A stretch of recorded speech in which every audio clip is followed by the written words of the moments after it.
Yes, I'm Dr. Umar Jonhson. I am a blood relative of the great Frederick Douglass.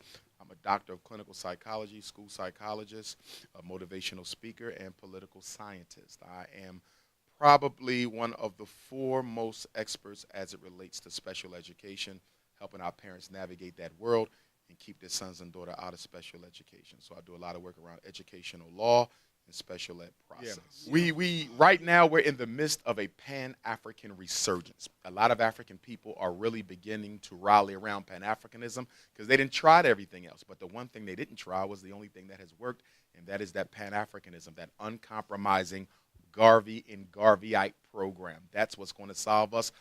Racism is a global problem for black people. So we're going to need a global solution.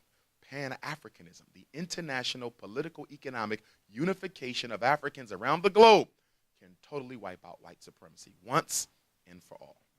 We got to work together. We got to work together. We need Africans from Africa to work with us. Africans in America need to work with the Africans, put the petty differences to the side, acknowledge the unique diversities that we all bring to the table, but we need each other. A house divided cannot stand.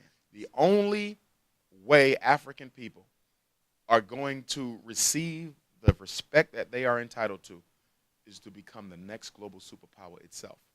And it's our right to be, because whoever controls Africa controls the world. Both of the world wars in many respects were fought for who would ultimately be able to control Africa. Africa is the richest continent on the face of the earth. Whoever dominates her dominates the globe. And I'm disappointed in black America. I'm disappointed in black America because we're wasting all of our money, hemorrhaging it to white and other non-African-owned businesses and corporations when we should be investing our money in Africa. And because we're not investing in Africa, we've created a vacuum where the Chinese, the Arab, the East Indian, and the white man are all in a four-way tug of war for who's going to dominate the resources of Africa. Who should be dominating the resources of Africa? African Americans should be the primary investors in the resources of Africa. But because we don't want to be black, we don't want to be African, we don't want to admit we come from the mother continent, we got identity and self-hate and low self-esteem issues, we don't even want to admit we're African, more or less invest in Africa. Support the Frederick Douglass and Marcus Garvey RBG International Leadership Academy. Donate GoFundMe.com/Dr. Umar.